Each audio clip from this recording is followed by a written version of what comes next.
You can file contempt for him not bringing your child. No attorney needed. I get it's all a pain. I've been doing this for 14 years. Well, I am so sorry that you've been dealing with this as well.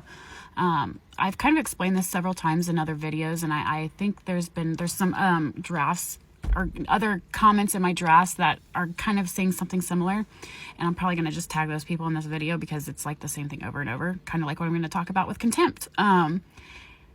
It's a vicious cycle. Yeah, he's in contempt. I will file contempt on him. He lawyers up, which makes me lawyer up. Then the lawyers come to an agreed entry.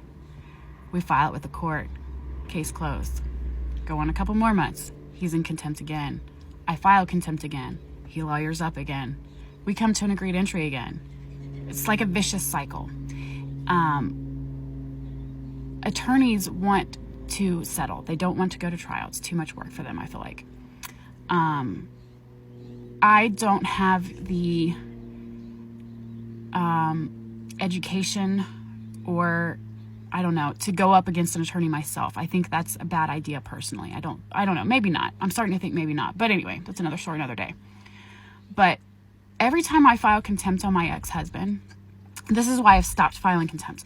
Every time I do, it brings it up fresh in the house, his house, where my girls reside, which puts more stress on them. Whereas if I'm not filing and fighting in court, they don't have to hear about it. Because unfortunately they do when I do file contempt. So that's where I've backed off as far as filing contempt motions and this and that, because it just puts more stress on my girls. But that's why I don't do it. I have filed contempt on him more than once. It's like a vicious cycle. Nothing ever happens. And no judge is going to put a parent in jail for contempt on something like this. I'm sorry, they're not. They can threaten it all day, but no judge is going to do it. I would love to be wrong on that, but it's my opinion. So that's kind of the boat I'm in.